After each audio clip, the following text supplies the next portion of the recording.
आज हम लोग क्लास 10 के भूगोल का संपूर्ण ऑब्जेक्टिव देखेंगे। जितना भी भूगोल में चैप्टर पढ़ना क्लास 10 वाले का, उन पूरे भूगोल वाले चैप्टर का ऑब्जेक्टिव चैप्टर वाइज हम लोग देखेंगे। और मैं पूरी गारंटी के साथ कह सकता हूं कि यहां से 20 नंबर से ज्यादा का ऑब्जेक्टिव 100% आपका लड़ जाएगा। चलिए चैप्टर वाइज हम लोग देखेंगे आखिर कौन कौन सा प्रश्न है। देखिए पहला प्रश्न, पहला चैप्टर क्या है भूगोल का वो देखते हैं। देखिए भूगोल का पहला चैप्टर है भारत संसाधन एवं उपयोग, ठीक है ना। अब देखिए इसका पहला प्रश्न है कोयला किस प्रकार का संसाधन है। तो कोयला जो ना अनवीकरणीय संसाधन है। अनवीकरणीय मतलब जिसे पुनः प्राप्त नहीं कर सकते, तो कोयला खत्म होने के बाद इसे प्राप्त नहीं कर सकते हैं। तो कोयला किस प्रकार का संसाधन है, अनवीकरणीय। अगर दूसरा प्रश्न है द्वितीय पृथ्वी सम्मेलन कहाँ हुआ था। तो द्वितीय पृथ्वी सम्मेलन जो था ना, वो आप देख सकते हैं ऑप्शन है न्यूयॉर्क, पेरिस, मास्को। यहाँ से इनमें से कोई नहीं मानेंगे, इनमें से कहीं नहीं हुआ था, ठीक है ना। अगला प्रश्न देखते हैं, 3 नंबर प्रश्न देखते हैं। 3 नंबर प्रश्न आपको क्या दिया।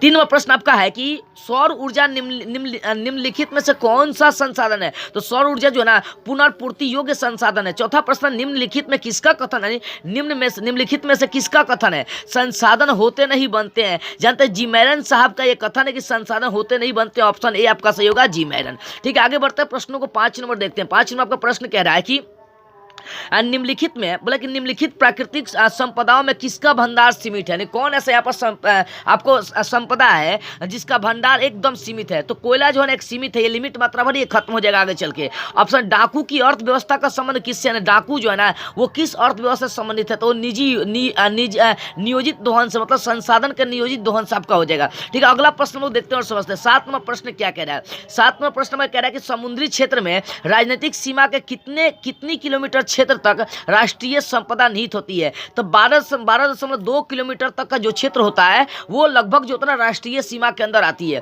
फिर आगे प्रश्न आपका कह रहा है, देखिए 8 नंबर प्रश्न है तट रेखा के कितने किलोमीटर क्षेत्र सीमा बोले तट रेखा से कितने किलोमीटर क्षेत्र सीमा अवर्जक क्षेत्र कहलाते हैं। बोला कि तट रेखा से कितने किलोमीटर क्षेत्र सीमा अपवर्जक आर्थिक क्षेत्र कहलाता है। तो लगभग 200 NM का जो क्षेत्र होता है वो सीमा आर्थिक अपवर्जक क्षेत्र कहलाता है। इसको ऑप्शन बी मारेंगे, ठीक है। आगे छठा प्रश्न देखते हैं। छठा प्रश्न बोल रहा है पहले चैप्टर्स का कि देखो निम्नलिखित में कौन प्राकृतिक संसाधन नहीं है। तो यहाँ पर नगर जो है प्राकृतिक संसाधन नहीं है। नगर को भगवान नहीं बसाया, मनुष्य नहीं बनाया। आगे प्रथम पृथ्वी सम्मेलन किस देश में आयोजित किया गया था। तो यहाँ प्रथम जो पृथ्वी सम्मेलन हुआ था वो ऑप्शन डी ब्राजील में हुआ था। ठीक है आगे प्रश्नों को देखते हैं। 13वां प्रश्न है बांधों में जल किस प्रकार का वर्ग का उदाहरण है। मतलब बांधों में जो जल है वो किस संसाधन वर्ग का उदाहरण है। वो संचित संसाधन वर्ग का उदाहरण है, ठीक है। आगे प्रश्न देखते हैं 12 नंबर स्वामित्व के आधार पर संसाधन के कितने प्रकार होते हैं। तो स्वामित्व के आधार पर संसाधन 4 प्रकार का होता है। कितने, 4 प्रकार का। ऑप्शन डी मानेंगे।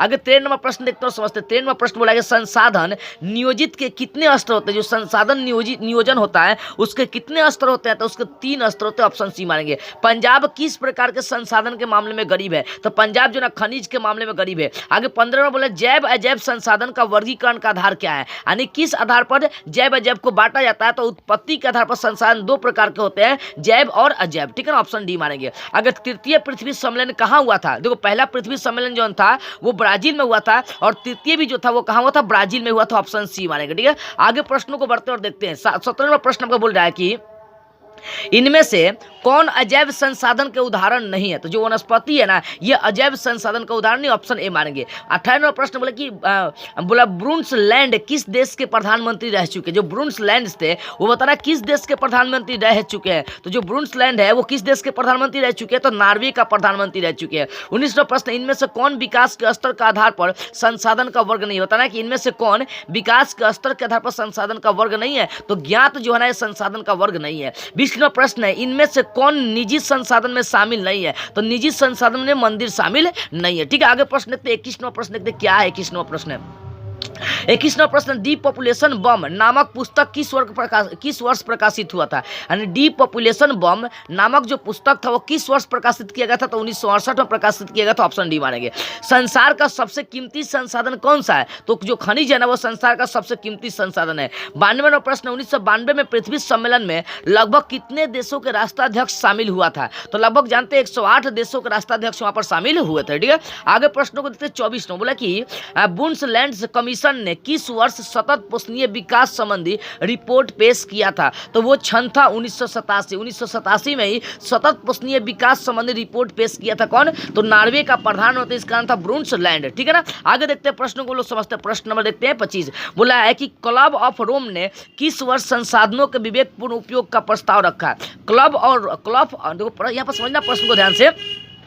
25 ने बोला क्लब ऑफ रोम ने किस वर्ष संसाधनों के विवेकपूर्ण उपयोग का प्रस्ताव रखा था? तो क्लब ऑफ रोम जो था, संसाधन का विवेकपूर्ण उपयोग का जो प्रस्ताव था वो 1968 ईस्वी में रखा था। आगे देखते हैं, मछलियों के अस्तित्व को खतरे में कौन डाल सकता है? तो मछलियों के अस्तित्व के खतरे में प्रदूषित जल डाल सकता है, ऑप्शन डी मानेंगे। आगे प्रश्न नंबर 27 देखते हो, समझते हैं। 1992 में पृथ्वी सम्मेलन किस शहर में हुआ था? तो 1992 का जो पृथ्वी सम्मेलन था वो रियो डी जेनेरो में हुआ था। कहाँ हुआ था? रियो डी जेनेरो में हुआ था। 28 नंबर, किस कमीशन ने सतत पोषणीय विकास की अवधारणा प्रस्तुत किया था? तो वो कौन था? वो ब्रुंसलैंड, जो नॉर्वे का प्रधानमंत्री था, ऑप्शन सी मानेंगे। यही जो था ब्रुंसलैंड, इसी ने क्या किया था? इसी ने सतत पोषणीय विकास की अवधारणा प्रस्तुत किया था। 29वां प्रश्न है, ज्वारीय ऊर्जा किस प्रकार के संसाधन का उदाहरण है? तो जो ज्वारीय ऊर्जा वो नवीकरणीय संसाधन का उदाहरण है। आगे प्रश्न नंबर देखते हैं, 30वां प्रश्न क्या है? देखो 30वां प्रश्न आपका कह रहा है कि चिपको आंदोलन के प्रणेता कौन थे? तो चिपको आंदोलन का प्रणेता सुंदरलाल बहुगुणा थे। ठीक है। आगे प्रश्नों को देखते हैं। 31वां प्रश्न है, नवीकरणीय संसाधन कौन है? तो नवीकरणीय संसाधन, इसमें प्राकृतिक गैस जो है ना वो नवीकरणीय संसाधन, इसे खत्म होने के बाद पुनः प्राप्त कर सकते हैं। लौह अयस्क किस संसाधन के वर्ग में शामिल है? तो लौह अयस्क अनवीकरणीय संसाधन में शामिल है। ठीक है। आगे प्रश्न नंबर 33 देखते हैं। प्रश्न नंबर 33 है, हमारा साझा भविष्य में क्या है? जो हमारा साझा है वो भविष्य में क्या है? एक पुस्तक है। ठीक है ना। आगे, भारत का लद्दाख क्षेत्र किस संसाधन में घनी है? तो लद्दाख क्षेत्र जो है ना वो सांस्कृतिक विरासत में घनी है। आगे 35वां प्रश्न है, सामुदायिक संसाधन कौन नहीं है? तो घर जो है ना वो सामुदायिक संसाधन नहीं है। आगे देखो, इसमें लगभग 35 को प्रश्न था पहले चैप्टर में। अब दूसरा चैप्टर चालू कर दें। संसाधन का प्रकार बहुत पढ़ना है। तो संसाधन पहला चैप्टर था, अब संसाधन में कौन नंबर जो चैप्टर पढ़ना संसाधन में, वो प्राकृतिक संसाधन के बारे में जानना है। चलो, यानी चैप्टर नंबर 2 समझो इसको। इसमें प्राकृतिक संसाधन के बारे में आपको जानना है। देखो, पंजाब में भू निम्नीकरण का मुख्य कारण क्या था, ये बताना। पहला प्रश्न है, पंजाब में भू निम्नीकरण का मुख्य कारण क्या था? तो अधिक सिंचाई ही क्या है वहां भू निम्नीकरण का कारण, ऑप्शन डी मार लेंगे इसमें। ठीक है ना। अगला प्रश्न देखते हैं, एक एक प्रश्नों को देखते हैं, जैसा समझेंगे सारे प्रश्नों को बारीकी से एकदम समझेंगे। देखो 2 नंबर प्रश्न क्या बोल रहा है? हाँ, 2 नंबर प्रश्न क्या बोल रहा है? 2 नंबर प्रश्न आपको बोल रहा है कि काली मृदा का दूसरा नाम क्या था? काली मृदा का दूसरा नाम जानते हैं? रेगुर। ऑप्शन कौन सा मारेंगे? बी मारेंगे। ठीक है। आगे 3 नंबर प्रश्न देखते हैं, समझते हैं। 3 नंबर प्रश्न आपको बोल रहा है कि काली मिट्टी उपयुक्त होती है। जो काली मिट्टी है वो किसके लिए उपयुक्त है? कपास की खेती के लिए, ऑप्शन नहीं मारेंगे। 4 नंबर, सोपानी कृषि किस राज्य में प्रचलित है? तो सोपानी कृषि जो है ना उत्तराखंड में प्रचलित है, ऑप्शन डी मारेंगे। मेढक के प्रजनन को नष्ट करने वाला रसायन कौन सा है? तो एंड्रीन नामक रसायन है जो मेढक के प्रजनन को नष्ट कर रहा है। ठीक है। आगे देखते हैं प्रश्न नंबर 6 देखते हैं। प्रश्न नंबर 6 है, मरुस्थलीय मृदा का विस्तार निम्न में से कहाँ होता है? या इसका दूसरा भी नाम से प्रश्न करता है कि मरुस्थलीय मृदा किस राज्य में पाया जाता है? तो राजस्थान में पाया जाता है मरुस्थलीय मृदा। 7वां प्रश्न है, भारत में सर्वाधिक क्षेत्र पर किस मिट्टी का विस्तार है? तो सबसे अधिक जानते हैं भारत में जलोढ़ मिट्टी का विस्तार, ऑप्शन ए मानेंगे। आगे 8 नंबर आपका प्रश्न कह रहा है कि भारत में चारागाह के अंतर्गत कितनी % भूमि आती है? तो भारत में चारागाह के अंतर्गत जो है ना 4.71% भूमि आती है, चढ़ने वाली भूमि। ठीक है ना। आगे 9 नंबर प्रश्न देखते हो, समझते 9 नंबर प्रश्न क्या है? बोला भारतीय कृषि का राष्ट्रीय उत्पाद में योगदान कितना है? भारतीय कृषि का जो राष्ट्रीय उत्पाद है उसमें कितना % योगदान दिया गया? तो लगभग 22% योगदान, ऑप्शन बी मारेंगे। आगे 10वां प्रश्न है, भारत में पहाड़ों से भरी भूमि का प्रतिशत कितना है? तो भारत में पहाड़ों से भरी भूमि का जो प्रतिशत है वो 30% है। आगे पंजाब और हरियाणा की कितनी % भूमि पर फसलें उगाई जाती है? तो पंजाब और हरियाणा की भूमि पर लगभग 80% फसलें उगाई जाती है। आगे प्रश्न देखते हैं और समझते हैं, भारत में बोला बंजर भूमि का कितना % भाग कृषि योग्य है? तो भारत में बंजर भूमि का जो कृषि योग्य भूमि है उसका 6% लगभग भाग है, ऑप्शन ए मारेंगे। आगे प्रश्न नंबर 13 देखते हैं और समझते हैं। प्रश्न नंबर 13 आपका बोल रहा है, समझिएगा ध्यान से। प्रश्न नंबर 13, भारत की कितनी % भूमि पर कृषि उपजाई जाती है? तो लगभग जो भारत की कृषि है लगभग 57% जो भूमि है उस पर कृषि उपजाई जाती है। आगे 14वां प्रश्न, भारत के कुल क्षेत्रफल की कितनी % भूमि पर कृषि, यानी भारत के पूरा क्षेत्रफल अगर देखेंगे तो उस क्षेत्रफल के हिसाब से कितना % भूमि पर आपका कृषि उगाया जाता है? तो लगभग 47% भूमि पर कृषि उगाई जाती है। लेकिन भारत की खाली भूमि पर बात करेंगे, खाली भूमि पर बात करेंगे तो क्षेत्रफल और जनसंख्या दोनों के आधार पर हो जाएगा, इसी कारण से 57% मानेंगे। लेकिन कुल क्षेत्रफल के दृष्टि कैपेसिटी में अगर देखेंगे तो वो 47% हो जाएगा। आगे 15 नंबर प्रश्न है, भारत के लगभग कितने लाख हेक्टेयर भूमि पर वन क्षेत्र है? तो लगभग जो भारत की भूमि है 257 लाख हेक्टेयर पर जो है ना लगभग भारत की भूमि पर वन क्षेत्र है, ठीक है ना। आप देखते हैं तीसरा चैप्टर देखते हैं, वन का ख नंबर देखते हैं जो जल संसाधन के नाम से चैप्टर है, यानी इसमें जल के नाम से ही जानना है, ठीक है।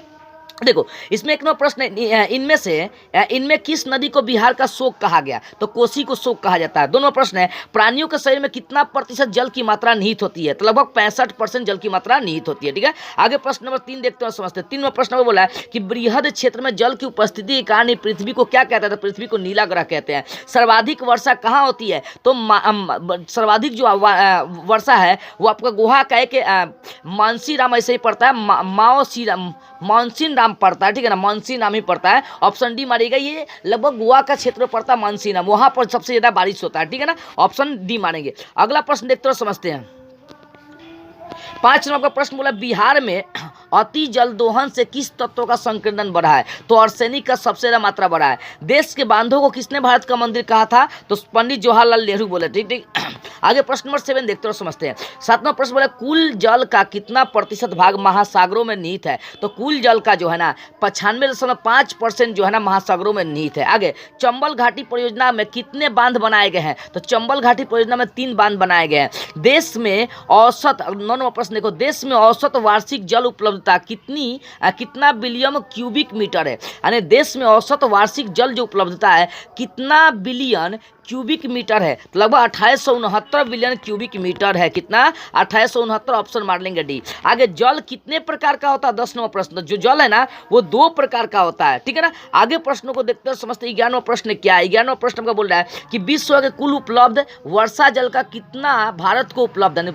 विश्व में जितना भी जल होता है उसका कितना परसेंट जल भारत में उपलब्ध है? तो मात्र 4% ही जल जो है भारत में उपलब्ध है। आगे पृथ्वी पर पीने योग्य लायक जो मीठा जल है वो कितना परसेंट है? लगभग 2.5% जल है। अगर दिल्ली में हौज खास का निर्माण किस सदी में हुआ था? तो वो हुआ था 14वीं सदी में हौज खास का निर्माण हुआ था, ठीक है। आगे 14वां प्रश्न है, विश्व में 14वां प्रश्न बोला, विश्व में कुल जल का कितना प्रतिशत महासागरों में पाया जाता है? विश्व में अगर देखी जाए तो कुल जल का कितना परसेंट जल जो है ना महासागरों में पाया जाता है? 96.5% जो है ना वो महासागरों में पाया जाता है, ठीक है। आगे प्रश्न देखते हैं और समझते हैं। 15वां प्रश्न क्या बोला? 15वां प्रश्न बोल रहा है कि राष्ट्रीय जल संसाधन परिषद ने किस वर्ष राष्ट्रीय जल नीति की घोषणा किया था? तो 1987 में राष्ट्रीय जल नीति की घोषणा किया था। 16वां प्रश्न है, राष्ट्रीय पेयजल मिशन कब प्रारंभ हुआ था? तो राष्ट्रीय पेयजल मिशन जो है ना 1991 में आरंभ किया गया था। 17वां प्रश्न है, राष्ट्रीय पेयजल मिशन पहले कितने जिलों में प्रारंभ किया गया था? तो जो राष्ट्रीय पेयजल मिशन है लगभग 55 जिलों में आरंभ किया गया था। आगे देश में सिंचित कृषि क्षेत्र का प्रतिशत कितना है? तो देश में सिंचित कृषि क्षेत्र का जो परसेंटेज है वो लगभग 38%। ऑप्शन कौन सा मार लेंगे? ए मार लेंगे, ठीक है। आगे बढ़ते प्रश्नों को देखते हैं।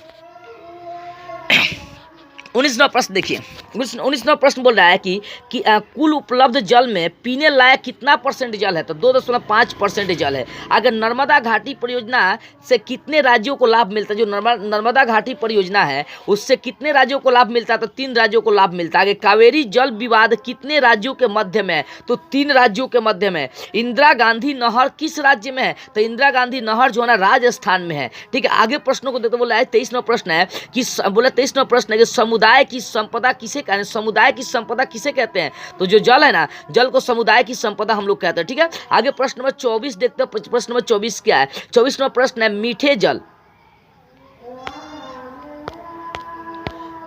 24वां प्रश्न बोला, मीठे जल की सबसे बड़ी झील कौन सी है? तो मीठे जल का सबसे बड़ा झील है सुप्रियर झील है। 25वां प्रश्न है, तुंगभद्रा परियोजना किस राज्य में है? तो तुंगभद्रा परियोजना आंध्र प्रदेश में है। 26वां प्रश्न है, इनमें कौन जल का स्रोत नहीं है? तो इसमें जो नल है ना ये जल का स्रोत नहीं है। आधुनिक भारत का मंदिर किसे कहा गया था? तो बांध को ही आधुनिक भारत का मंदिर पंडित जवाहरलाल नेहरू बोले थे, ठीक है ना। पूछेगा आधुनिक भारत का मंदिर किसे कहा गया था? बांध को कहा गया था, ठीक है। आगे देखते हैं, भाखड़ा नांगल परियोजना किस नदी पर है? भाखड़ा नांगल परियोजना सतलज नदी पर है। कौन सा? सतलज नदी पर, ठीक है ना। आगे देखते हैं 29वां प्रश्न क्या कह रहा है। 29वां प्रश्न बोल रहा है कि गंठा गंडाथुर गांव कहाँ स्थित है? गंडाथुर जो गांव है वो मैसूर में स्थित है। बोला कि खादीन कहाँ पाया जाता है? तो खादीन जो है ना जैसलमेर में पाया जाता है, जो राजस्थान में विद्यमान है। तो इस तरह से लगभग 3 चैप्टर देख लिए, 1 का ख तक देख लिए, 1 का ग देखते हैं। 1 के ग का चैप्टर का नाम है वन एवं वन्य प्राणी वाला संबंध चैप्टर आपका, ठीक है ना। 1 नंबर इसमें प्रश्न है, भारत के किस राज्य में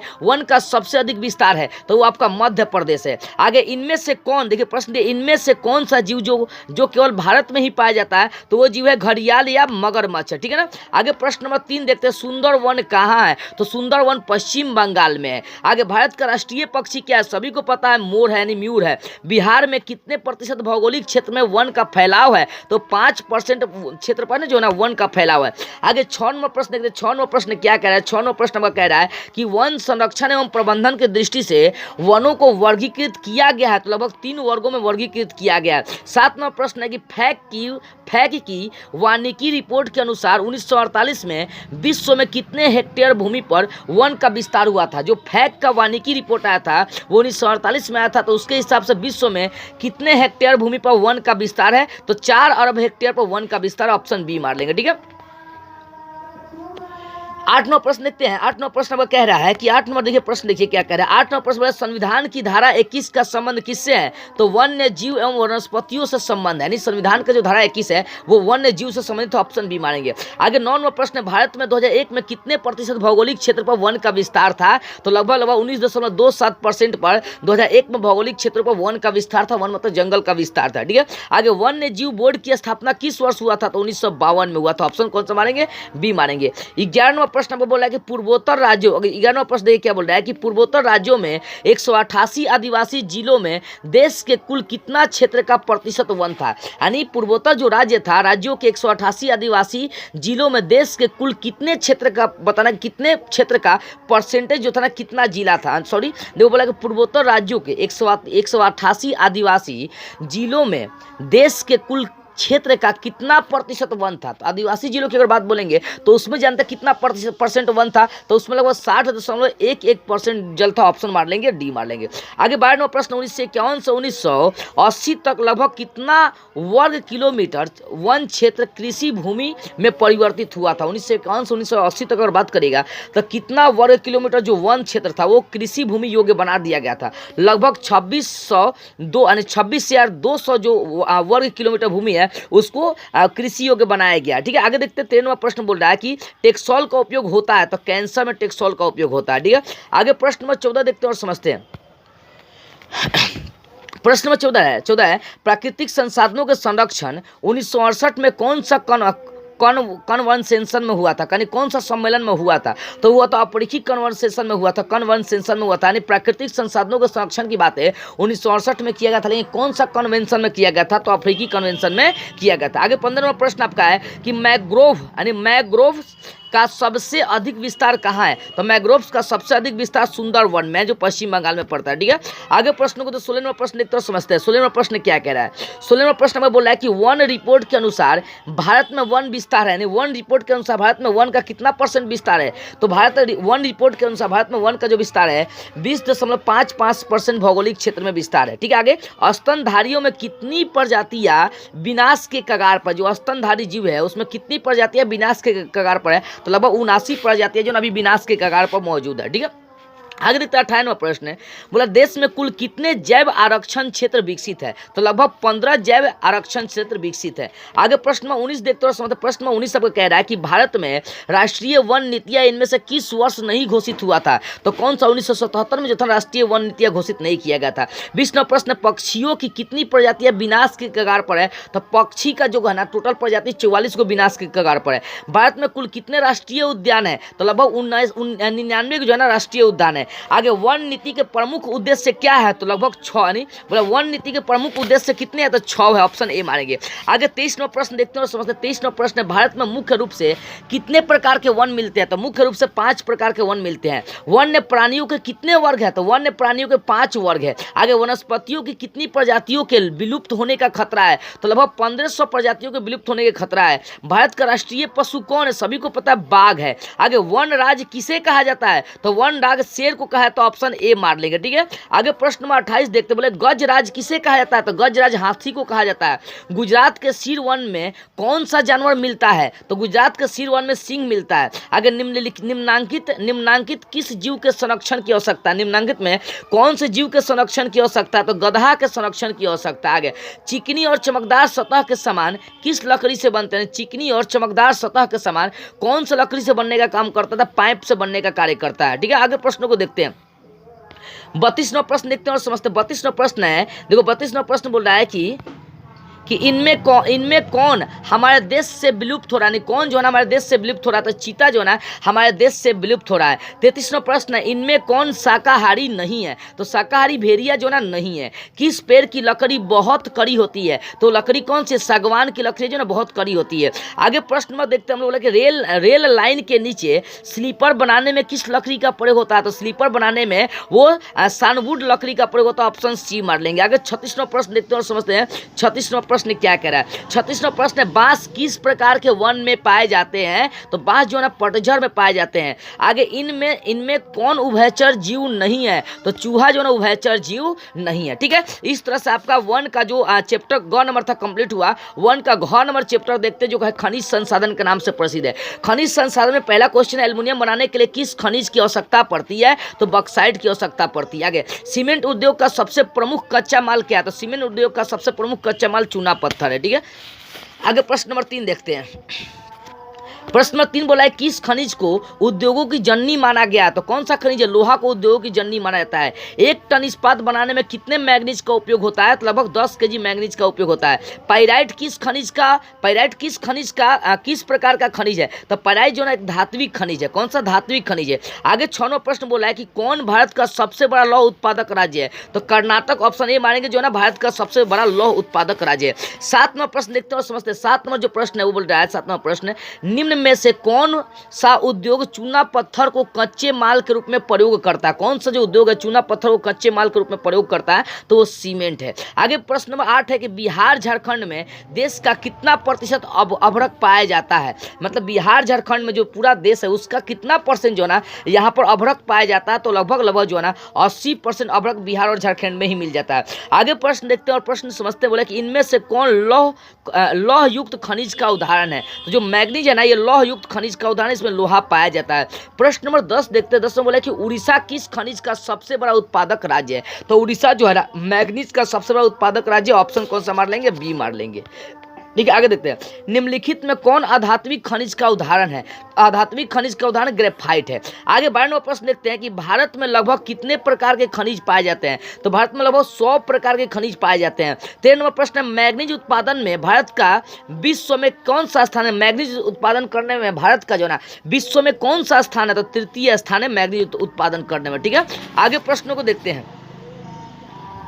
14वां प्रश्न आपका बोल रहा है कि देश में तांबे का कुल भंडार कितना है, तो देश में तांबे का 125 करोड़ टन भंडार है। आगे इनमें से कौन सा खनिज उच्च ताप पर नहीं गलता है, तो वो खनिज आपका टंगस्टन जो है ना उच्च ताप पर नहीं गलता, ऑप्शन मार लेंगे सी। 16वां प्रश्न, इनमें कौन एक लौह खनिज का उदाहरण नहीं है, तो जो 3 है ना ये लौह खनिज का उदाहरण है, मतलब इसमें लोहा नहीं पाया जाता है। ठीक, आगे प्रश्न 17 नंबर है, निम्नांकित में किस खनिज का भारत निर्यात नहीं करता है, कौन सा खनिज इसका भारत निर्यात नहीं करता है। निर्यात और आयात, निर्यात मतलब बेचना, आयात मतलब मंगवाना, ठीक है ना, आदान प्रदान। कौन सा खनिज का निर्यात नहीं करता, तो गंधक का निर्यात नहीं करता, ऑप्शन ए मानेंगे। अब देखते हैं वन का ख समझिए, वन का घ समझे, वन का अंग चैप्टर समझते हैं। वन का जो अंग चैप्टर संसाधन में शक्ति और शक्ति संसाधन के बारे में आपको जानना है। इसमें पहला प्रश्न है, तारापुर परमाणु ऊर्जा केंद्र किस राज्य में है, तो वो आपका है महाराष्ट्र में है। आगे भारत में कोयले का सर्व प्रमुख उत्पादक राज्य कौन है, तो वो छत्तीसगढ़ है। कौन है, छत्तीसगढ़ है। आगे प्रश्न नंबर 3 देखते हैं, हीराकुंड बांध कहाँ है, तो हीराकुंड बांध उड़ीसा में है। आगे प्रश्न नंबर 4 है, भारत का प्रथम तेल शोधक कारखाना कहाँ स्थित है, तो वो आपका बरौनी में पड़ता है। कहाँ, ऑप्शन बी मानेंगे। यूरेनियम का प्रमुख उत्पादक स्थल कौन सा है, तो वो आपका जादूगोरा, यूरेनियम सबसे ज्यादा जादूगोरा में ही बनता है। 6वां प्रश्न, इनमें से कौन सी प्राथमिक ऊर्जा नहीं है, तो प्राथमिक ऊर्जा विद्युत जो है ये प्राथमिक ऊर्जा नहीं मानी जाती है। 7वां प्रश्न देखते हो, समझते हैं। 7वां प्रश्न को बोला कि भारत में किस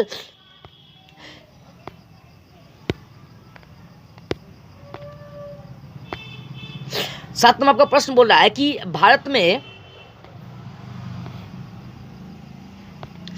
हाँ देखो, भारत के किस राज्य में सौर ऊर्जा के विकास की सर्वाधिक संभावना है? भारत के कौन सा राज्य है जहां पर सौर ऊर्जा का सबसे ज्यादा विकास होगा? तो वो राजस्थान है। आगे, सर्वोत्तम कोयले का प्रकार कौन सा है? तो सर्वोत्तम कोयला का प्रकार एंथ्रासाइट है। कौन है? एंथ्रासाइट है। कौन सा? एंथ्रासाइट है। ठीक है, आगे प्रश्नों को देखते हैं। प्रश्न नंबर 9 देखते हैं क्या है। प्रश्न नंबर 9 आपका बोल रहा है कि भारत के किस स्थान पर पहला परमाणु ऊर्जा स्टेशन स्थापित किया गया था? तो वो था तारापुर। यहाँ पर पहला परमाणु ऊर्जा स्टेशन स्थापित किया गया था। ठीक है, आगे प्रश्न देखते, बोला कि प्राकृतिक गैस किस खनिज के साथ पाया जाता है? तो वो आपका पेट्रोलियम के साथ पाया जाता है। ठीक है, आगे प्रश्नों को देखते हैं। प्रश्न नंबर 11 देखते हैं और समझते हैं क्या है प्रश्न नंबर 11। प्रश्न नंबर 11, ऊर्जा का गैर पारंपरिक स्रोत कौन है? तो ऊर्जा का गैर पारंपरिक स्रोत जो है ना, सौर ऊर्जा है। आगे, किस राज्य में खनिज तेल का विशाल भंडार है? तो वो राज्य आपका असम है। 13वां प्रश्न, सौर ऊर्जा निम्नलिखित में से कौन सा संसाधन नहीं है? कौन सा साधन, सौर ऊर्जा में कौन सा साधन नहीं है? तो पुनः पूर्ति योग्य जो ना ये सौर संसाधन नहीं है। कौन सा? सौर ऊर्जा में पुनः पूर्ति योग्य संसाधन नहीं है। आगे 14वां प्रश्न देखते समझते हैं। 14वां प्रश्न है कि कौन सा ऊर्जा स्रोत अनवीकरणीय है? तो जो कोयला है ना, ये अनवीकरणीय है।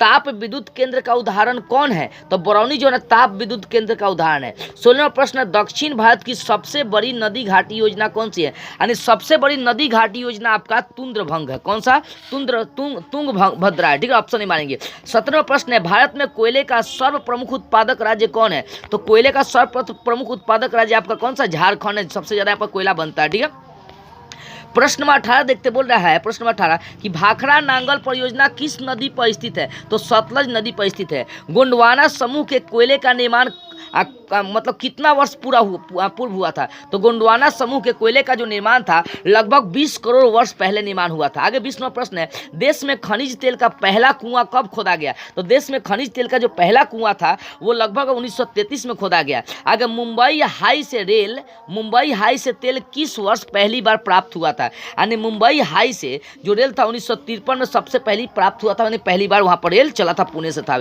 आगे प्रश्न में देखते हैं हम लोग, समझते हैं प्रश्न नंबर 22, इनमें कहाँ यूरेनियम पाया जाता है? तो यूरेनियम जादूगोरा में पाया जाता है। अगला प्रश्न 23 नंबर, कोकिंग कोयला किससे बनाया जाता है? जो कोकिंग कोयला है वो किससे बनाया जाता है? तो कोकिंग कोयला जो ना बिटुमिनस से बनाया जाता है। ऑप्शन बी मार देंगे। ठीक है, इस तरह से आपका 1 का क ख ग घ अंग संसाधन चैप्टर कंप्लीट हुआ। यानी संसाधन के प्रकार पढ़ना था, शक्ति संसाधन, जल संसाधन, ऊर्जा संसाधन, वन्य संसाधन, ये सब प्रकार हम लोग क्या किए, धीरे धीरे जान लिए। अब देखते हैं, अब भूगोल का दूसरा चैप्टर यहाँ से चालू करता है, क्योंकि हम लोग पहला चैप्टर का ही प्रकार समझ रहे थे। दूसरा चैप्टर है कृषि। भूगोल का दूसरा चैप्टर है कृषि। इसमें पहला प्रश्न, निम्नलिखित में कौन सी रबी फसल है? तो कौन? गेहूं जो ना रबी फसल। आगे, निम्नलिखित में कौन व्यावसायिक फसल नहीं है? तो गेहूं जो ना व्यावसायिक फसल नहीं है। रबी की फसल किन महीनों में बोई जाती है? तो अक्टूबर से नवंबर में बोई जाती है रबी की फसल। 4 9 प्रश्न देखते हैं और समझते हैं। 4 9 प्रश्न बोल रहा है कि निम्नलिखित में खरीफ फसल कौन नहीं है? तो चावल जो ना खरीफ फसल नहीं है। दाल किस पौष्टिक अंश का स्रोत है? तो दाल जो है ना प्रोटीन का स्रोत है। ठीक है, किसका स्रोत है? प्रोटीन का स्रोत है। 6 9 प्रश्न देखते हैं। 6 प्रश्न बोला है, निम्नलिखित में से किस राज्य में वन का सबसे अधिक विस्तार हुआ है? तो किस राज्य में सबसे ज्यादा वन का विस्तार हुआ? मध्य प्रदेश में, एमपी में।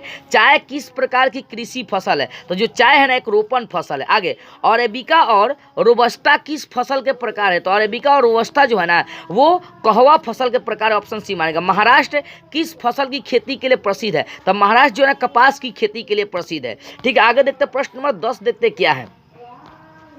प्रश्न नंबर 10, निम्नलिखित में शीतकालीन फसल कौन है? शीतकालीन फसल कौन है? तो गेहूं जो है ना शीतकालीन फसल है। आगे 11वां प्रश्न है कि भारत का जूट क्षेत्र किसे कहा जाता है? तो पश्चिम बंगाल को भारत का जूट क्षेत्र कहते हैं। ऑप्शन ए मानेंगे। 12वां प्रश्न, उत्तर प्रदेश और बिहार में रागी को किस नाम से जाना जाता है? तो रागी को मंडुआ के नाम से लोग जानते हैं। 13वां प्रश्न को बोला, कपास की खेती के लिए कितना दिन पाला रहित होना होता है? कपास की खेती के लिए कितना दिन पाला रहित होना पड़ता है? तो लगभग 210 दिन पाला रहित होना पड़ता है। आंध्र प्रदेश में किस फसल के उत्पादन में अग्रणी? आंध्र प्रदेश किस फसल के उत्पादन में अग्रणी राज्य बना बैठा हुआ है? तो जानते हैं आंध्र प्रदेश नारियल के उत्पादन में सबसे ज्यादा आगे है। यानी ऑप्शन कौन सा मारेंगे? डी मार लेंगे। आगे 15वां प्रश्न देखते हो समझते। 15वां प्रश्न बोला है कि पौधे में अंकुरन के लिए कम से कम कितना तापमान होना चाहिए? लगभग 6 डिग्री सेल्सियस होना चाहिए। 16वां प्रश्न, तिलहन उत्पादन में भारत का विश्व में कौन सा स्थान है? तो पहला स्थान ऑप्शन नहीं मानेंगे। मूंगफली का सबसे अधिक उत्पादन राज्य कौन सा है? यानी मूंगफली का सबसे ज्यादा उत्पादन किस राज्य में होता है? तो गुजरात में होता है। आगे 58वां प्रश्न, इनमें कौन सिल्क की किस्म नहीं है? कौन सा जो है ना सिल्क का किस्म नहीं है? तो इसमें जो आपका केसर है ना, ये सिल्क का उदाहरण नहीं है। किसका सिल्क का उदाहरण है? ऑप्शन कौन सा मार लेंगे? सी मार लेंगे। ठीक है, आगे प्रश्न देखते हैं। 19वां प्रश्न है, रबर की खेती भारत के किस राज्य में की जाती है? तो रबर की खेती केरल में होता है। 20वां प्रश्न है, पूर्वोत्तर राज्य में स्थानांतरी कृषि को किस नाम से जाना? जो पूर्वोत्तर राज्य है वहाँ पर स्थानांतरी कृषि को किस नाम से जाना जाता है? तो झूम की खेती के नाम से जाना जाता है। ठीक है, आगे भारत में शुद्ध बोई गई भूमि कितना हेक्टेयर है? तो भारत में शुद्ध बोए जाने वाली भूमि जो है 14 करोड़ हेक्टेयर है। 22वां प्रश्न, ज्वार की सबसे अधिक खेती किस राज्य में की जाती है? तो महाराष्ट्र में की जाती है। आगे प्रश्न हम लोग देखते हैं 23 नंबर, हरित क्रांति का सबसे अधिक प्रभाव किस फसल पर पड़ा था? तो सबसे अधिक गेहूं पर पड़ा हुआ था हरित क्रांति का प्रभाव। आगे 24वां प्रश्न देखते, बोले कि दाल किसका मुख्य स्रोत है? तो जो दाल है ना वो प्रोटीन का स्रोत है। आगे, इनमें कौन कृषि को प्रभावित करने वाला कारक नहीं है? तो जनसंख्या जो है कृषि को प्रभावित नहीं करता है। आगे प्रश्न आप समझिए क्या बोल रहा है कि अनानास जो अनारस है वो उत्पादन में यानी अनारस में उत्पादन यानी अग्रणी राज्य कौन है? उत्पादन में अग्रणी राज्य कौन है? यानी सबसे ज्यादा अनारस कहाँ बनता है? तो मेघालय में ही बनता है। ठीक है, मानसीराम वहीं पर पड़ता है जहाँ पर सबसे अधिक बारिश होता है। आगे आपका देख सकते हैं, सॉरी मेघालय ने गोवा के क्षेत्र में पड़ता है। ठीक है, अभी यहाँ पर जो आंसर होगा अनानास कौन सा मतलब अनारस जो है ना सबसे ज्यादा उत्पादन करने में कौन सा अग्रणी राज्य हो? तो मेघालय है। 27वां प्रश्न, बाजरा उत्पादन में कौन सा राज्य प्रथम है? तो बाजरा उत्पादन में सबसे आगे राज्य गुजरात है। कौन सा राज्य आगे? गुजरात है। ठीक है, आगे बोले कि इनमें कौन निर्वाहन कृषि की उपज नहीं है? तो जो गन्ना है ना निर्वाहन कृषि की उपज नहीं है। आगे प्रश्न नंबर 29 देखते और समझते। प्रश्न नंबर 29 है, भारत का नारियल प्रदेश किसे कहा जाता है? तो केरल को भारत का नारियल प्रदेश कहते हैं। जूट के उत्पादन में कौन राज्य आगे है? तो जूट के उत्पादन में पश्चिम बंगाल आगे है। आगे, गेहूं के उत्पादन में कौन राज्य आगे है? तो गेहूं के उत्पादन में उत्तर प्रदेश आगे है। सबसे ज्यादा गेहूं उत्पादन उत्तर प्रदेश में होता है। तो 2 नंबर चैप्टर का 30 गो ऑब्जेक्टिव। अब तीसरा चैप्टर देखते हैं भूगोल का। तीसरा चैप्टर है निर्माण उद्योग। पहला प्रश्न इसमें, राउरकेला लोहा इस्पात उद्योग कहाँ था? राउरकेला लोहा इस्पात उद्योग उड़ीसा में है। आगे प्रश्न लोग देखते हैं और समझते हैं। प्रश्न देखो यहाँ बोल रहा है कि भारत में सबसे पहले स्थापित लौह इस्पात कंपनी कहाँ स्थापित किया गया था? निम्नलिखित में से कौन है? तो भारत में सबसे पहले लौह इस्पात जो कंपनी था वो कहां बैठाया गया था? टाटा लोहा इस्पात कंपनी। टाटा लोहा इस्पात कंपनी रतन टाटा का। ठीक है, आगे प्रश्न देखते हम लोग। 3वां प्रश्न देखते हो समझते। 3वां प्रश्न क्या कह रहा है? 3वां प्रश्न आपका बोल रहा है कि निम्नलिखित में से कौन छोटे पैमाने का उद्योग है? तो जो खिलौना है ये छोटे पैमाने का उद्योग है। 4वां प्रश्न, निम्नलिखित में से कौन उद्योग कृषि पर आधारित नहीं है? तो कौन सा जो उद्योग है कृषि पर आधारित नहीं है? तो सीमेंट जो है ये कृषि पर आधारित नहीं है। ठीक है, और सब देख सकते मिला सकते हैं, तो आपके मिलाने पर डिपेंड करता है कितना मिला रहे हैं आप। 4 नंबर प्रश्न देखते हो समझते। 4 नंबर प्रश्न आपको बोल रहा है कि निम्नलिखित में कौन सा उद्योग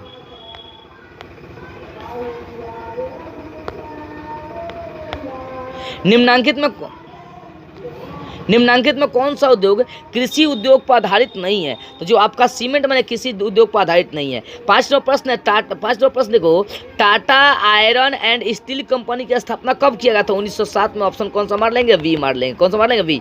आगे 6वां प्रश्न, पीतल बनाया जाता है। पीतल किन किन चीजों से मिलकर बनता है? तांबा और जस्ता से मिलकर क्या बनता है? पीतल बनता है। ऑप्शन सी मार लेंगे। ठीक है, 7वां प्रश्न आपका, नेपा नगर किस उद्योग के लिए प्रसिद्ध है? तो जो नेपा नगर है ना वो अखबारी कागज के लिए प्रसिद्ध है। 8वां प्रश्न, निम्न में से कौन उपभोक्ता उद्योग है? तो चीनी जो है उपभोक्ता उद्योग है। देश में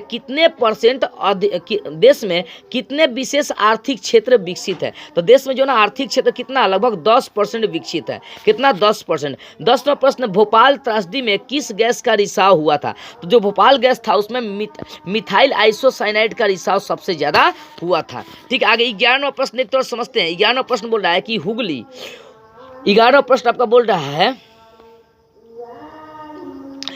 कि हुगली हुगली जो है ना औद्योगिक प्रदेश का केंद्र है। यानी बताना कि हुगली जो है ना कौन सा औद्योगिक प्रदेश का केंद्र है? तो जानते हैं वो कौन सा औद्योगिक प्रदेश का केंद्र है? वो कलकत्ता से रिसरा जो है ना ये औद्योगिक प्रदेश का एक क्या माना जाता है? केंद्र माना जाता है। ठीक है, आगे देखते हैं 12वां प्रश्न, निम्नलिखित में कौन उद्योग सार्वजनिक क्षेत्र के अंतर्गत आता है? कौन सा जो उद्योग है वो सार्वजनिक क्षेत्र के अंतर्गत आने का काम करता है? तो बोकारो लौह इस्पात उद्योग ये सार्वजनिक है। ठीक है, ये सार्वजनिक है। 13वां प्रश्न देखते हैं हम लोग। 13वां प्रश्न आपका है कि बोला पहली आधुनिक सूती मिल मुंबई में कहाँ स्थापित, यानी मुंबई में स्थापित की गई थी, क्यों? यानी पहली जो सूती मिल है वो मुंबई में स्थापित किया गया था, क्यों किया गया था? मुंबई एक पतन है, यह कपास उत्पादक क्षेत्र के निकट स्थित है, मुंबई में पूंजीवाद थी। तो तीनों मारेंगे, इनमें से सभी मार देंगे, नहीं ऑप्शन डी मार लीजिएगा, ठीक है। 14वां प्रश्न है, बोले चूना पत्थर का उपयोग किस उद्योग में होता है? तो चूना पत्थर का उपयोग सीमेंट में किया जाता है, ठीक है ना। आगे प्रश्न है, चीनी उत्पादन में अग्रणी राज्य कौन है? तो उत्तर प्रदेश गेहूं के उत्पादन राज्य में अग्रणी है।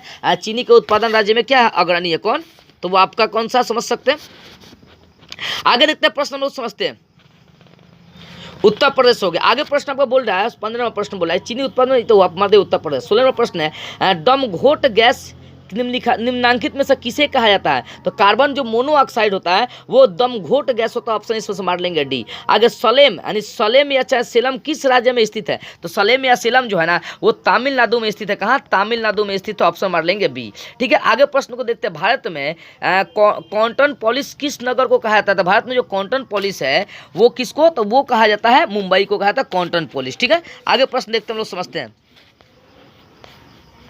19वां प्रश्न पर बोल रहा है कि अंगोरा ऊन किस जानवर के रोए से बनाया जाता है? जो अंगोरा ऊन है वो कौन सा जानवर के रोआ से बनाया जाता है? तो वो जानवर है खरगोश से ही क्या होता है?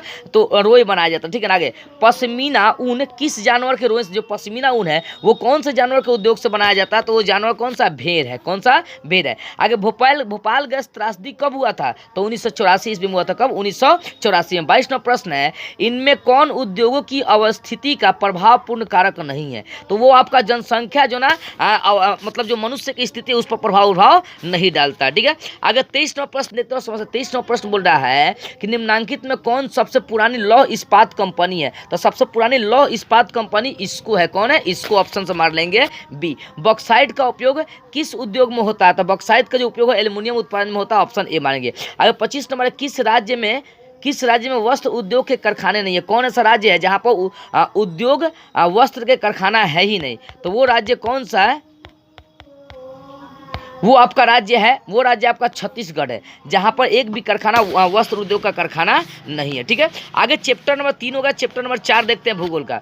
चैप्टर नंबर 4 बोला परिवहन, संचार एवं व्यापार। अभी 3 गो चैप्टर कंप्लीट हुआ। आगे देखते हैं। देखो पहला प्रश्न, भारत के किन शहरों में मेट्रो सेवा उपलब्ध कराया गया था? तो वो था मेट्रो सेवा कोलकाता से दिल्ली था, ऑप्शन ए मारेंगे। स्वर्णिम चतुर्भुज किस संबंधित है? स्वर्णिम जो चतुर्भुज है वो किससे संबंधित है? सड़क मार्ग से संबंधित है। आगे भारत का सबसे बड़ा बंदरगाह कौन सा है? तो वो मुंबई है। मुंबई जो है भारत का सबसे बड़ा बंदरगाह है, ठीक है। आगे 4 नंबर प्रश्न देखिए क्या है, बोला इनमें से कौन सा सबसे लंबा राष्ट्रीय राजमार्ग है? तो राजमार्ग संख्या 7 जो है सबसे लंबा राजमार्ग संख्या, जो सबसे अधिक है वही मारेगा। भारतीय अंतरदेशीय जल मार्ग प्राधिकरण का गठन किस वर्ष किया गया था? तो प्राधिकरण का गठन जो ना 1986 में किया गया था। 6वां प्रश्न है, फाल्टा विशेष आर्थिक क्षेत्र कहाँ स्थित है? तो फाल्टा विशेष आर्थिक क्षेत्र जो है ना वो पश्चिम बंगाल में स्थित है, ठीक है। आगे देखते हैं 7वां प्रश्न ये क्या है। 7वां प्रश्न बोला कि नागपुर सड़क योजना के अंतर्गत सड़कों को कितने भागों में बांटा गया था? तो नागपुर सड़क परियोजना के हिसाब से जो सड़क था उसको लगभग 6 भागों में बांटा गया था। 8वां प्रश्न, पक्की सड़कों की लंबाई की दृष्टि से प्रथम स्थान पर कौन राज्य है? तो आपका महाराष्ट्र है, सबसे ज़्यादा पक्का सड़क वहाँ पर बना बैठा है। आगे 9वां प्रश्न, भारत का सर्वाधिक विदेशी व्यापार किस मार्ग द्वारा होता है? तो सबसे ज़्यादा मार्ग जो होता है ना समुद्री से होता है। भारत का जो व्यापार होता है वो कहाँ? समुद्री मार्ग से होता है, ठीक है।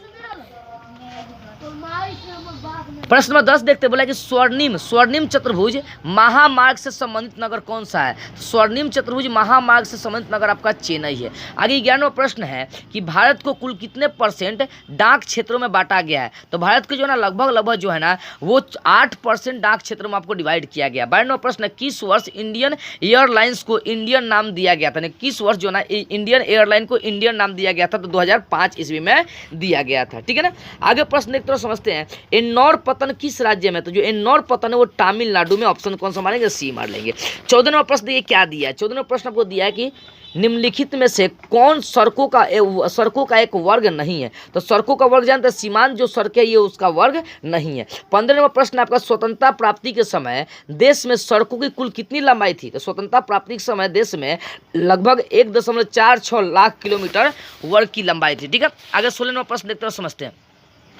16 नंबर आपका प्रश्न बोल रहा है कि भारतीय अंतर्देशीय जल मार्ग प्राधिकरण किस वर्ष अस्तित्व में आया था। तो जो वर्ष आया था वो 1986 में सामने आया था। ठीक है। 17वां प्रश्न, भारत में टेलीफोन सेवाएं कब प्रारंभ हुई। तो भारत में जो टेलीफोन सेवा था वो कब प्रारंभ हुआ था। तो वो 1881 में प्रारंभ हुआ था। ठीक है। आगे, भारत में रेल परिचालन की शुरुआत कब हुई थी। तो भारत में रेल परिचालन की जो शुरुआत था वो 1853 में हुआ था। सी मार लेंगे। आगे प्रश्न देखते हैं 19 नंबर, देश में दूरदर्शन सेवा कब आरंभ हुआ था। तो 1959 में दूरदर्शन की सेवा आरंभ कर दिया गया था। 20वां प्रश्न, वायु मार्ग का राष्ट्रीयकरण किस वर्ष किया गया था। तो वायु मार्ग का राष्ट्रीयकरण किस वर्ष किया गया था। तो 1953 में किया गया था। कब किया था। 1953 में। ऑप्शन सी मारिएगा। आगे प्रश्न नंबर 21 देखते, बोला है कि नागपुर सड़क योजना किस वर्ष बनी थी। तो नागपुर सड़क योजना जो था कौन सा वर्ष बना था। 1943 में बना था। आगे 22वां प्रश्न, किस पतन का नया नाम जवाहरलाल नेहरू पतन रखा गया था। तो वो था मुंबई की जो पतन था उसको ही जवाहरलाल नेहरू रखा गया था। 23वां प्रश्न आपको बोल रहा है कि भारत का कितने देशों के साथ द्विपक्षीय विमान सेवा समझौता है। तो भारत का कितने देशों के साथ द्विपक्षीय विमान सेवा होता है। तो द्विपक्षीय विमान सेवा क्या मानेंगे 103 होता है। आगे, भारत का समुद्री तट कितना किलोमीटर है। तो भारत का जो समुद्री तट है वो लगभग 75,166 किलोमीटर दूर है। ऑप्शन बी मारेंगे। ठीक है। आगे 25वां प्रश्न, भारत में कितने आकाशवाणी केंद्र है। तो भारत में आकाशवाणी केंद्र जो है ना लगभग 200 से ज़्यादा आकाशवाणी केंद्र है। आगे 26वां प्रश्न देखते हैं कि असम बरौनी कानपुर पाइपलाइन से किस पदार्थ का परिवहन होता है। असम में जो पाइपलाइन बनाया गया कानपुर में, बताना है कि वहाँ पर किसका परिवहन होता है। तो सबसे ज़्यादा जो परिवहन होता है कानपुर में पेट्रोल का होता है। ऑप्शन मार लेंगे बी। आगे 27वां प्रश्न, इनमें कौन व्यापारिक केंद्र गंगा नदी के तट पर स्थित नहीं है। कौन सा व्यापारिक केंद्र है जो गंगा नदी के तट पर स्थित नहीं है। तो वो कौन सा तट है। तो वो तट है आपका कानपुर। ऑप्शन दिया कानपुर, भागलपुर, जबलपुर, वाराणसी। तो क्या मारेंगे कानपुर। आगे 28वां प्रश्न आपका कि भारत में डाक क्षेत्रों की कुल संख्या कितनी है। तो डाक क्षेत्र की कुल संख्या टोटल 8 है। ठीक है। आगे देखते हैं 29वां प्रश्न, हावड़ा और कोलकाता किस नदी के तट पर स्थित है। तो वो नदी जानते हैं कौन सा नदी है। हुगली नदी। ऑप्शन कौन सा मार लेंगे बी मार लेंगे। ठीक है। आगे प्रश्न 30 नंबर, राष्ट्रीय जल मार्ग संख्या 1 किस नदी पर विकसित है। तो वो कौन सा नदी है। तो वो है गंगा नदी है। ठीक है। 31वां प्रश्न एक तरह समझते हैं। 31वां प्रश्न, राष्ट्रीय जल मार्ग संख्या 2 सदियों से किस स्थान पर विकसित है। राष्ट्रीय जल मार्ग संख्या 2 सदियों से किस स्थान पर विकसित है। तो वो स्थान कौन सा है। तो वो स्थान धुबरी है। ठीक है। 32वां प्रश्न, उत्तर पश्चिम रेलवे का मुख्यालय कहाँ है। तो उत्तर पश्चिम रेलवे का मुख्यालय जो है जयपुर में है। 33वां प्रश्न, राष्ट्रीय राजमार्ग 7 वाराणसी से किस स्थान तक जाता है। तो वाराणसी से कन्याकुमारी तक जाता है। 34वां प्रश्न, देश में राष्ट्रीय राजमार्गों की कुल संख्या कितनी है। तो राष्ट्रीय राजमार्गों की कुल संख्या 288 को है। ठीक। अगला प्रश्न, देश में वृहद पतनों की कुल संख्या कितनी है। तो लगभग 12 को पतन हो चुका है। ठीक है। आगे देखते हैं प्रश्न नंबर 36 देखते हैं। इस चैप्टर सबसे ज़्यादा ऑब्जेक्टिव होता है, इसी कारण इस चैप्टर से ऑब्जेक्टिव ज़्यादा उठाया हूँ। 36 नंबर है कि कांडला पतन किस राज्य में है। तो कांडला जो पतन है वो गुजरात में है। आगे 37वां प्रश्न है, नहाव शेषा पतन किस राज्य में बनाया गया। तो नहाव सोसा जो पतन है वो किस राज्य में बनाया गया। तो वो बनाया गया महाराष्ट्र के राज्य में बनाया गया। 38वां प्रश्न, दिल्ली से कोलकाता तक की राष्ट्रीय राजमार्ग किस नाम से प्रसिद्ध है। तो जानते हो किस नाम, NH2 के नाम से प्रसिद्ध है। ऑप्शन कौन सा मारेंगे बी मारेंगे। 29वां प्रश्न है, इनमें कौन परिवहन का मार्ग नहीं, यानी कौन चलने का काम नहीं करता था। परिवहन का जो मार्ग है वो आकाश से चलने का काम नहीं करता है। ठीक है। क्योंकि ये श्वास भी नहीं ले सकता। 40 नंबर आपका प्रश्न है यहाँ पर कि मामारगांव पतन का विकास किस राज्य में है। तो मामारगांव पतन का विकास जो है ना गोवा में। ऑप्शन सी मार लेना। आगे 41वां प्रश्न, किस राज्य में राष्ट्रीय राजमार्गों की लंबाई सबसे अधिक होता है। कौन ऐसा राज्य है। तो वो राज्य कौन सा है, आंध्र प्रदेश। ऑप्शन मार लेंगे डी। आगे 42वां प्रश्न है, हिम सागर एक्सप्रेस कन्याकुमारी से किस स्टेशन तक जाती थी। जो हिम सागर एक्सप्रेस कन्याकुमारी था, बताएं कन्याकुमारी तक किस स्टेशन से जाती है। तो कितना किलोमीटर के स्टेशन से जाती है वो। तो वो किलोमीटर आपका हो जाएगा कौन सा, जम्मूवती।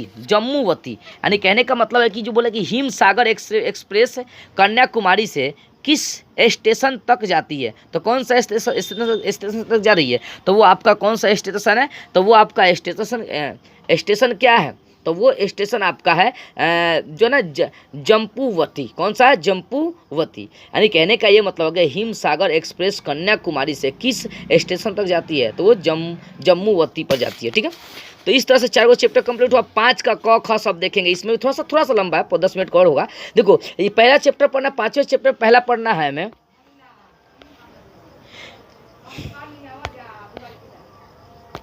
पांचवा चैप्टर का नाम बिहार कृषि एवं वन्य संसाधन। पहला प्रश्न बिहार संपन्न है, तो बिहार जो है ना कृषि से संपन्न है। ठीक है, आगे पर गंडक नदी परियोजना है, तो गंडक नदी जो परियोजना है वो छपरा में भी स्थित है। आगे प्रश्न नंबर 3 देखते हैं। बोला संजय गांधी जैविक उद्यान किस नगर में स्थित है? तो संजय गांधी जैविक नगर में कौन सा नगर में स्थित है? संजय गांधी जैविक उद्यान में किस नगर की स्थिति है? तो वो नगर आपका पटना, सी मार लेंगे। 4 नंबर प्रश्न, पटना में गोलघर किस उद्देश्य से बनाया गया था? तो अनाज रखने के लिए बनाया गया था, ऑप्शन सी मारेंगे। 5 नंबर प्रश्न, बिहार में नहरों द्वारा सर्वाधिक सिंचाई किस जिले में की जाती है? तो सबसे अधिक सिंचाई जो है रोहतास जिले में की जाती है, फिर भी ये गरीब है। ठीक है, आगे देखते हैं प्रश्नों को। 6 नंबर प्रश्न देखते हैं। 6 नंबर प्रश्न आपका है कि कांवर झील कहाँ स्थित है? तो कांवर झील बेगूसराय में है। आगे 7 नंबर प्रश्न, बिहार में कितने प्रतिशत क्षेत्र में खेती की जाती है? तो कितना परसेंट क्षेत्र में कैसे किया जाता है? तो खेती किया जाता है लगभग 60 से 65% खेती में समय बिताया जाता है। आगे 8 नंबर प्रश्न, कोसी नदी घाटी परियोजना कब आरंभ हुआ था? तो कोसी नदी घाटी परियोजना 1955 में आरंभ हुआ था। ठीक है, आगे प्रश्न दिया है राज्य की कितनी प्रतिशत संख्या कृषि कार्य में लगी होती है? तो लगभग बता सकते हैं कितना? राज्य की कृषि कार्य परियोजना लगभग कितना परसेंट रहती है? तो इसका दे मारेंगे, मतलब परियोजना का आरंभ कब हुआ था? 1955 में, ऑप्शन ए मारेंगे। ठीक है, आगे राज्य की कितनी प्रतिशत जनसंख्या कृषि कार्य में लगी है? तो कितनी परसेंट? लगभग 80% जो है ना हमारे कार्य में लगी हुई है। अगला प्रश्न देखते हैं। 10 नंबर प्रश्न क्या? 10 नंबर प्रश्न आपका कि बिहार के जूट उत्पादन में कौन आगे है? तो बिहार के जूट उत्पादन में क्या हो रहा है? गिरावट हो रही है, ऑप्शन बी मारेंगे। आगे इनमें से कौन सा गन्ना उत्पादक जिला नहीं है? तो गन्ना जो है ना बोले कौन सा जिला जो उत्पादक जिला नहीं है? वो कौन सा जिला? रोहतास, क्योंकि यहाँ पर बाढ़ सुखाड़ सब समय पर आते रहता है। 12 नंबर प्रश्न, बिहार में कुल कितने अधिसूचित क्षेत्र में वन का विस्तार है? भारत के कुल कितने जो जमीन है उसका अधिसूचित क्षेत्र में कितना परसेंट वन का विस्तार अब भी है? तो वह है 6374 किलोमीटर का जो क्षेत्र है वो मेरा नहीं है। ठीक है ना, आगे देखते हैं। प्रश्न नंबर 13 देखते हैं और समझते हैं।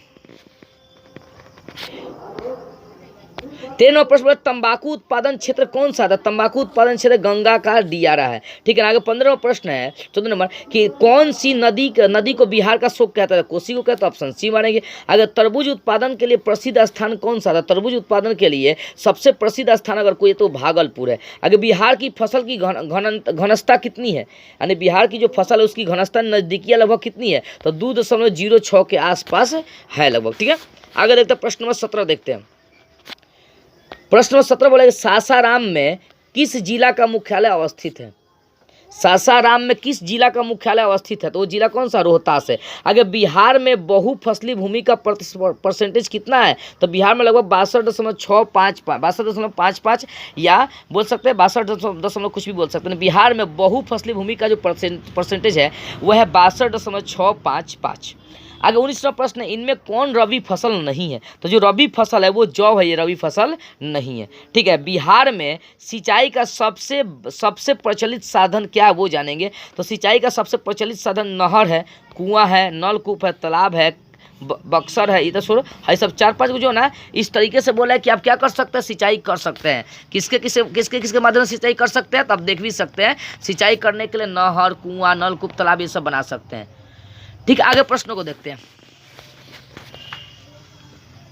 21वां प्रश्न बोला है। 21वां प्रश्न आपका कि सबसे कम वर्षा का जिला कौन सा है? तो सबसे कम वर्षा का जो जिला है वो बक्सर है। पटना से लखीसराय तक निम्न में से क्षेत्र क्या कहलाता है? तो पटना से लखीसराय तक जल्ला कहलाता है। 23वां प्रश्न, इनमें कौन सी नदी में सालों भर जल पूर्ति नहीं रहती है? सालों भर जल पूर्ति वाला नदी कौन सा है? चीर नदी है। ठीक है, आगे देखते हैं। अभी 5 का हम लोग पढ़ रहे थे, ठीक है ना, खनिज पढ़ रहे थे। अब खनिज के भी बहुत सा प्रकार जैसे संसाधन का देखे थे। तो खनिज में जो पहला चैप्टर आपका है, खनिज का पहला चैप्टर है खनिज एवं ऊर्जा संसाधन। इसमें क्या देखते हैं? बोले कांटी तापीय विद्युत परियोजना किस जिला में है? तो कांटी तापीय विद्युत परियोजना जो है ना कौन सा जिला में? तो मुजफ्फरपुर जिला में। चूना पत्थर का उपयोग मुख्य रूप से किस उद्योग में होता है? चूना पत्थर का जो उपयोग है वो मुख्य रूप से सीमेंट उद्योग में होता है। ऑप्शन कौन सा मारेंगे? ए मार लेंगे। ठीक है, आगे क्वेश्चन नंबर 3 देखते हैं और समझते हैं। 3वां प्रश्न है बिहार में खनिज तेल मिलने की संभावनाएं कितनी है। तो बिहार में तेल जो है ना कहाँ से मिलने की संभावना है, तो गंगा का ड्रोनी में से मिलने की संभावना है। पाइराइट किसका खनिज है, तो पाइराइट जो है ना अधात्विक है। क्या है, अधात्विक है। आगे 5वां प्रश्न, बिहार में BHPC यानी BHPC द्वारा बृहत परमाणु की संख्या कितनी है। तो बृहत परमाणु की जो संख्या है, बृहत परमाणु की जो संख्या है वो कौन सा आपका बी है, ऑप्शन मार लेंगे, बी मार लेंगे। ठीक, कौन सा मारेंगे, ऑप्शन बी। आगे प्रश्न देखते हैं 6 नंबर। 6 नंबर प्रश्न बोले कहलगांव तापीय विद्युत परियोजना किस जिला में अवस्थित है। तो वो कौन सा जिला है, भागलपुर है। 7वां प्रश्न, बिहार के सोना अयस्क से प्रति टन शुद्ध कितना प्राप्त होता है। तो बिहार के सोना अयस्क से प्रति टन कितना सोना प्राप्त होता है। तो 0.1 से 0.6 ग्राम लगभग प्राप्त होता है। 8वां प्रश्न, बिहार में कार्यरत जल विद्युत परियोजना की कुल विद्युत उत्पादन क्षमता कितनी है। तो बिहार में जो कार्यरत जल विद्युत परियोजना बैठाया गया है वही क्या करेगा, कुल विद्युत उत्पादन में अपनी भूमिका निभाएगा। और कितनी भूमिका निभाने का काम करेगा, तो होगा 44.402 मेगावाट। ठीक है ना। आगे प्रश्न में देखते हैं हम लोग 9वां प्रश्न देखते हैं। 9वां प्रश्न, नवादा के दक्षिण भाग में कौन सा खनिज पाया जाता है। तो वो खनिज है बेरिलियम। कौन है, बेरिलियम, ऑप्शन नहीं मारेंगे। 10वां प्रश्न, तेल शोधक कारखाना कहाँ है। तो तेल शोधक जो कारखाना है वो बरौनी में, ऑप्शन कौन सा मारेंगे, बी मार देंगे। अब देखते हैं 5 का ख, खनिज का ख नंबर चैप्टर चालू करते हैं। इसमें जानना है लोग को बिहार और उद्योग एवं परिवहन जानना है। पहला प्रश्न, रेल वर्कशॉप कहाँ स्थित है। तो रेल वर्कशॉप जमालपुर में स्थित है। मंदार हिल किस जिला में है। तो मंदार जो हिल है बांका जिला में है। आगे आपका बिहार की सीमा में रेल मार्ग की कुल लंबाई कितनी है। तो बिहार की सीमा में रेल लंबाई की कुल जो मार्ग है वो है 6283 किलोमीटर है। ठीक है। 4 नंबर आपका प्रश्न बोल रहा है कि बिहार में रज्जू मार्ग कहाँ है। तो बिहार में जो रज्जू मार्ग है वो कहाँ है। बिहार में रज्जू मार्ग राजगीर में है। कहाँ पर, राजगीर में। यह बहुत अच्छा देखने का जगह है, कंचनजंगा यहीं, कंचनजंगा यहीं पर है। 5 नंबर प्रश्न, पूर्व मध्य रेलवे का मुख्यालय कहाँ है। तो पूर्व मध्य रेलवे का जो मुख्यालय है वो हाजीपुर है। आगे 6 नंबर प्रश्न, बिहार की पहली रेल लाइन रेल पाइपलाइन कौन सा है। तो आपका ईस्ट इंडिया रेल मार्ग कंपनी आपका है। ठीक, आगे देखते हैं प्रश्नों को समझते हैं। 7वां प्रश्न देखते हैं क्या है। 7वां प्रश्न बोला कि बिहार में रेलवे का एकमात्र मुख्यालय कहाँ है। तो बिहार में रेलवे का एकमात्र मुख्यालय हाजीपुर में, ऑप्शन मारेंगे बी। बिहार के किस शहर में 5 उद्योग स्थापित है। तो हाजीपुर में 5 गो शहर स्थापित है, मतलब वहाँ पर स्थापित है। 9वां प्रश्न, बिहार में रेल परिवहन का शुभारंभ कब से माना गया है। तो जो रेल परिवहन है उसका जो शुभारंभ है वो 1860 ईस्वी के आसपास माना गया। सीमेंट का कारखाना कहाँ है। तो सीमेंट का जो कारखाना है वो मुंगेर में है। कहाँ पर है, मुंगेर, ऑप्शन ए मारेंगे। आगे खाद का कारखाना कहाँ स्थित है। तो जो खाद का कारखाना है वो बरौनी में स्थित है, ऑप्शन कौन सा मारेंगे, ए मारेंगे। ठीक है, 11वां प्रश्न हो गया। अब 12वां प्रश्न देखते हो, समझते हैं। 12वां प्रश्न बोला ग्रैंड ट्रक रोड का राष्ट्रीय राजमार्ग संख्या क्या है। तो बोला ग्रैंड ट्रक रोड का राष्ट्रीय राजमार्ग संख्या क्या है। तो इसका आंसर मारेंगे बी। कितना है, कितनी संख्या, तो लगभग 2 है। कितनी है, 2 है। आगे प्रश्न बताइए, तो अशोक पेपर मिल किस जिला में स्थित है। अशोक पेपर जो मिल है वो कौन सा जिला में पाया जाता है। तो समस्तीपुर में पाया जाता है। आगे 14वां प्रश्न है, किस नगर में कालीन तैयार होता। तो नगर कौन सा, तो दाऊद नगर जो है यहाँ पर कालीन तैयार होता है। ठीक, आगे प्रश्नों को देखते 16वां प्रश्न देखते हैं। 16वां प्रश्न, राष्ट्रीय पोत संसाधन पटना के किस घाट पर स्थित है। तो पटना के कौन सा घाट पर स्थित है, महेंद्र घाट पर स्थित है। 16वां प्रश्न है, पटना हवाई अड्डा का नाम क्या है। तो पटना जो हवाई अड्डा है उसका नाम ए से है। ठीक है, तो पटना हवाई अड्डा जो है ना जयप्रकाश राष्ट्रीय हवाई अड्डा के नाम से ही प्रसिद्ध है। ठीक है ना। आगे 17वां प्रश्न, बिहार में कारखानों की कुल संख्या कितनी है। तो बिहार में कारखानों की कुल संख्या कितनी है, 1 बार नहीं 50 में हमको बताना पड़ेगा। देखिएगा लगभग बिहार में जो कारखानों की संख्या है वो कितनी है, 1 में। प्रश्नों को देखते जैसा क्या बोल रहा है।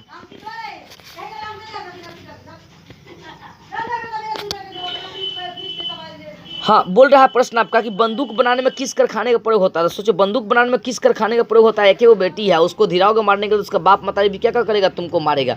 तो बंदूक बनाने के लिए जो कारखाना खोलेगा वो कहाँ पर है, मैंगूर में है। ठीक है ना। आगे प्रश्न देखते हैं डी नंबर, इनमें कौन औद्योगिक क्रांति का केंद्र नहीं है। तो सासाराम जो है औद्योगिक क्रांति का केंद्र नहीं है। 20वां प्रश्न है, इनमें किस स्थान पर सीमेंट बनाने पर कारखाना नहीं है। यानी इनमें कौन ऐसा स्थान जहाँ पर सीमेंट बनाने पर कारखाना नहीं होता है। तो वो आपका छपरा है। कौन सा है, छपरा, ऑप्शन मार लेंगे बी। ठीक है, आगे प्रश्न नंबर देखते हैं, ग नंबर देखते हैं इसका। बोला कि ग नंबर जो 5 का ग है खनिज का, बोले बिहार, जनसंख्या एवं नगरीकरण। पहला प्रश्न है कुशेवर स्थान किस जिला में है? तो कुशेवर स्थान दरभंगा में स्थित है। 2 नंबर प्रश्न, बिहार का सबसे बड़ा नगर कौन सा है? तो बिहार का सबसे बड़ा नगर पटना है। आगे 3 नंबर प्रश्न, लिच्छवी गणतंत्र भारत के किस राज्य में अवस्थित है? तो लिच्छवी जो गणतंत्र है वो बिहार राज्य में स्थित है। सिखों के 10वें और अंतिम गुरु श्री गोविंद सिंह का जो जन्म था वो बिहार के किस नगर में हुआ था? प्रश्न नंबर देखिएगा 4। तो बोला सिख संप्रदाय के जो 10वें गुरु थे उनका बताना है कि भारत के यानी बिहार के किस नगर में जन्म हुआ था? तो बिहार के जो इनका जन्म हुआ था वो पटना में इनका जन्म हुआ था। किनका? तो यही थे सिख संप्रदाय के 10वें गुरु। ठीक है, आगे देखते हैं, बिहार में देखते हैं 5 नंबर प्रश्न देखते हैं, बिहार झारखंड का नियोजन कब हुआ था? तो बिहार झारखंड का जो नियोजन था 15 नवंबर 2000 ईस्वी को हुआ था। 6 नंबर प्रश्न है 2001 की जनगणना के अनुसार बिहार नगरीय आबादी कितनी है? लगभग 2001 के जनगणना के अनुसार भारत से लेकर सबकी नगरीय आबादी आपके अनुमान से लगभग कितनी है? अब देखते हैं प्रश्न नंबर, हम लोग देखते हैं, समझते हैं प्रश्न नंबर। देखो बोला कि 2001 के जनगणना के हिसाब से 2001 के जनगणना के अनुसार बिहार नगरीय आबादी कितना है? तो बिहार नगरीय आबादी 10.5 है। सासाराम नगर का विकास कहाँ हुआ था, किसमें से हुआ था? तो सासाराम नगर का जो विकास था वो किया, ठीक है ना। सासाराम नगर का विकास क्या कौन किया? तो मध्य युग में हुआ था सासाराम नगर का विस्तार। आगे प्रश्न नंबर 8 है 2001 में बिहार की कुल जनसंख्या लगभग कितनी थी? तो वो था 9 करोड़ से अधिक था, अगर सब देता लोग तब। आगे 10वां प्रश्न है कि सबसे अधिक आबादी वाला कौन सा जिला था? सबसे अधिक आबादी वाला जिला अगर पटना है। ठीक है, अविभाजित बिहार में एकमात्र नियोजित नगर कौन सा था? तो अविभाजित बिहार में एकमात्र नियोजित जो नगर था वो आपका कौन सा था? वो था टाटा नगर। ठीक है, बिहार में ग्रामीण आबादी कौन है? तो बिहार में ग्रामीण आबादी जो है कितना है? तो 89.5% हो जाएगा।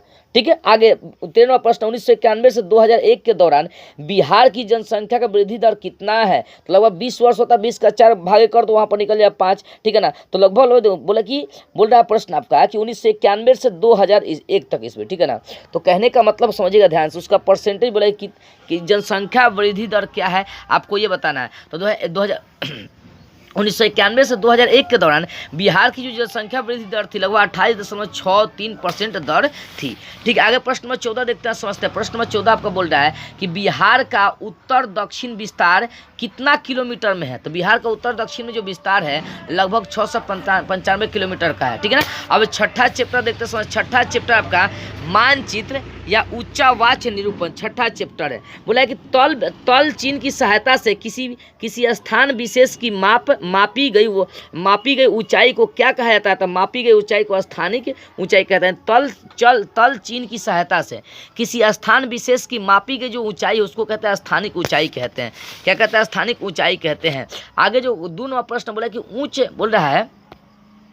दोनों प्रश्न बोला कि उच्चावाच्य प्रदर्शन के लिए हैस्यूर विधि का विकास किसने किया था? तो उच्चावाच्य प्रदर्शन के लिए हैस्यूर विधि का विकास किसने किया था? तो वो विधि था लेहमान। आगे 3वां प्रश्न है अस्तर जनन विधि के अंतर्गत मानचित्रों में नीले रंग से किस भाग को दिखाया जाता है? तो नीले रंग से जल को दिखाने का काम करते हैं।